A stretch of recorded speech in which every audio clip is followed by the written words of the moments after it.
محترم سامعین کرام، ماہ رمضان المبارک کے آخری عشرے کا اعتکاف یہ سنت مؤکدہ ہے۔ اللہ کے محبوب صلی اللہ علیہ وسلم ماہ رمضان المبارک کے آخری عشرے کا اعتکاف کیا کرتے تھے۔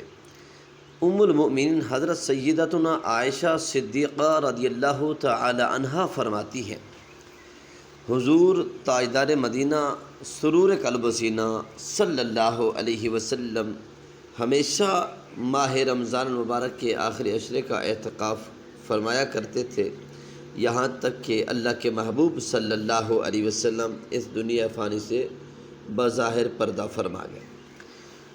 اور آپ فرماتی ہیں، جو شخص اللہ رب العزت کی رضا کے لیے، اللہ رب العزت کی خوشنودی حاصل کرنے کے لیے ایک دن کا اعتکاف کرے گا، اللہ رب العزت اس بندے کے درمیان، اس بندے اور جہنم کے درمیان 3 خندقیں حائل کر دے گا۔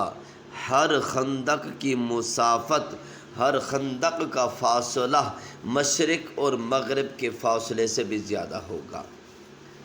ام المؤمنین حضرت عائشہ صدیقہ رضی اللہ تعالی عنہ فرماتی ہیں، سرکار مدینہ سرور قلب و سینہ صلی اللہ علیہ وسلم کا فرمان عالی شان ہے، من اعتکف ایمانا و احتسابا غفر لہ ما تقدم من ذنبہ۔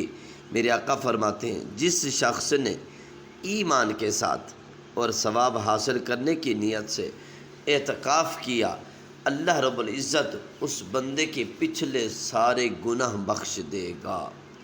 محترم سامعین کرام، اعتکاف کرنے کی بڑی فضیلت ہے، بہت بڑا اجر و ثواب ہے۔ ایک حدیث میں یہاں تک بھی آتا ہے کہ جس نے اللہ رب العزت کی رضا اور خوشنودی کے لیے ماہ رمضان المبارک کا 10 دن کا اعتکاف کیا، وہ شخص ایسے ہے کہ جیسے اس نے 2 حج اور 2 عمرے کر لیے۔ اور حضرت امام حسن بصری رحمۃ اللہ علیہ سے منقول ہے، فرماتے ہیں کہ معتکف کو، اعتکاف کرنے والے کو ہر روز 1 حج کا ثواب ملتا ہے۔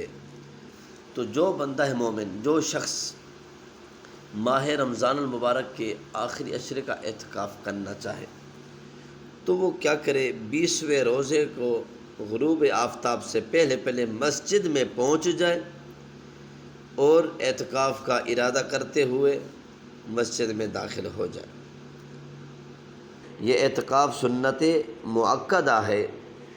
شہر میں سے کسی ایک نے بھی کر لیا تو سبھی بری و ذمہ ہو جائیں گے، اگر کسی ایک نے بھی نہ کیا تو تمام کے تمام شہر والے جو ہیں وہ گناہ گار ہوں گے۔